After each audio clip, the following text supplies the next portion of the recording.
বঙ্গবন্ধু ওনার রক্তে ছিলেন, বঙ্গবন্ধু ওনার আত্মার মধ্যে ছিলেন। বঙ্গবন্ধুর কথা উনি খালি টেলিভিশন, খালি মিডিয়ার মাধ্যমে না, যখন আমরা সপরিবারে বসে গল্প করতাম রাতে বাসায়, এমন কোনো দিন হয়নি উনি বঙ্গবন্ধুর কথা বলতে গিয়ে চোখ দিয়ে পানি পড়েননি। উনি বঙ্গবন্ধুকে অন্ধের মতন ভালোবাসতেন। উনি আমাকে বলতেন যে তুমি যে কতটা আনলাকি যে তুমি বঙ্গবন্ধুকে তোমার চোখ দিয়ে দেখতে পারোনি। তাই উনি গড়ে তোলেন ওনার প্রাণের সংগঠন বঙ্গবন্ধু সাংস্কৃতিক জোট। আপনাদের সবাইকে একটা ছোট্ট কাহিনী বলি। আপনারা কি বলতে পারেন আমার বাবার জন্মদিন কবে? 18ই আগস্ট, শোক মাসের দিন, মাসেরতে আমার বাবার জন্মদিন। বঙ্গবন্ধু শেখ মুজিবুর রহমান জাতির জনক মারা যাওয়ার পরে একদিন, এক বছর, কোনো দিন উনি ওনার জন্মদিনে কখনো কেক কাটেননি। উনি কখনো আমাদেরকে উদযাপন করতে দেননি ওনার জন্মদিন।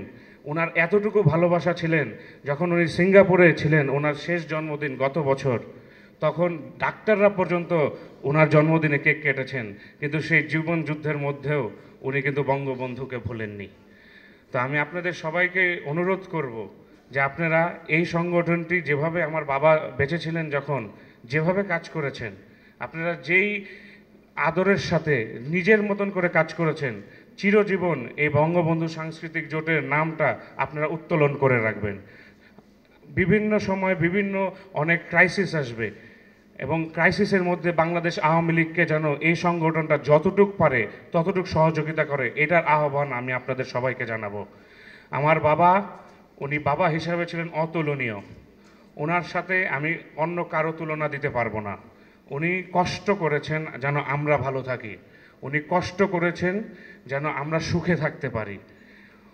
ওনার ব্যাপারে আসলে আমি বেশি কথা বলতে চাই না। আমি খালি এতটুকুই বলবো যে আপনারা ওনার জন্য দোয়া করবেন, উনি যেন বেহেশত নসিব হয়। উনি 2টা বছরের উপরে অনেক কষ্ট করেছেন, উনি অনেক যুদ্ধ করেছেন। আমরা সবাই আশা করেছিলাম যে উনি ফিরে আসবেন। উনি যেন ফিরে আসতে পারেন, আমরা সেটার সব পদক্ষেপ নিয়েছিলাম, বাট সব কিছুই আল্লাহর ইচ্ছা। আল্লাহ গত মাসের 15 তারিখে উনাকে নিয়ে যান। আমি শেষ একটা কথা একজনকে ধন্যবাদ জানাতে চাচ্ছি, আমাদের মাননীয় প্রধানমন্ত্রী জননেত্রী শেখ হাসিনা। উনি আমার বাবাকে ঢাকা 17 আসন থেকে মনোনয়ন দিয়ে অনেক বড় একটা সম্মানের জায়গায় নিয়ে যান। এরপর বাবা অসুস্থ হওয়ার পরেও ফাইন্যান্সিয়াল হেল্প থেকে শুরু করে উনি যা পেরেছেন উনি আমার বাবার জন্য করেছেন। আমার বাবার মৃত্যুর পরেও যে সম্মানটুকু মাননীয় প্রধানমন্ত্রী, মাননীয় স্পিকার এবং আমাদের মাননীয় প্রেসিডেন্টের পক্ষ থেকে দেওয়া হয়েছে, এটা আমরা কখনোই ভুলব না, এটা কখনো ভুলবার মতন নয়। আমরা চিরজীবন কৃতজ্ঞ মাননীয় প্রধানমন্ত্রী শেখ হাসিনার প্রতি। এবং আমি আপনাদের সকলকে খালি একটা জিনিসই বলবো যে মাননীয় প্রধানমন্ত্রীর জন্য আপনারা দোয়া করেন, উনি যেন চিরজীবী হয়, উনি যেন বেঁচে থাকে বাংলাদেশের জন্যে। বাংলাদেশের ভবিষ্যৎ বাঁচবে যদি মাননীয় প্রধানমন্ত্রী থাকেন। সংবাদ, ফিচার ও অনুষ্ঠানের জন্য ভিজিট করুন সংবাদ প্রকাশের ওয়েবসাইট এবং যুক্ত থাকুন ফেসবুক পেজ ও ইউটিউব চ্যানেলের সঙ্গে।